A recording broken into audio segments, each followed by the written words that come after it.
अरे बाप रे बाप, यह कहा हुआ है? नरेंद्र मोदी आ रहे हैं का? अरे ये तो एलियन है, चलो मिलके सब पकड़ते हैं। तेरे से विमल मंगाया था ना, नहीं लेके आया क्या? नहीं। यार एक टट्टी वाला पान खिलाओ फटाफट मुझे तुम। कौन है ये लोग? सर आपने विमल मंगाया था, विमल नहीं मिला, विमल खत्म हो चुका है मार्केट में। कैसे विमल खत्म हो गया? कैसे मार्केट में विमल खत्म हो गया? मैंने कहा था लाने के लिए तुझे। अब जाके लेके आओ, दफा हो जाओ। रुको जरा। मैं विमल बेचता हूँ, मेरे पास बहुत विमल है। अगर आपको विमल लेना हो तो मेरे संपर्क करो। ये लो मेरा फोन नंबर, रात में फोन करना 12 बजे के बाद।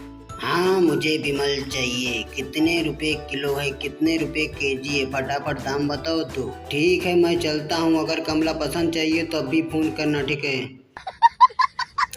तुम्हारे जैसे लोग देश के लिए हिजड़े हैं, हिजड़े बिल्कुल। पहले कहते हैं विमल है, अब कहते हैं विमल नहीं है। क्या करूँगा हम लोग, कहाँ जाएंगे? चलो सबको मैं विमल दिलाता हूँ, सब लोग मेरे पीछे आओ फटाफट।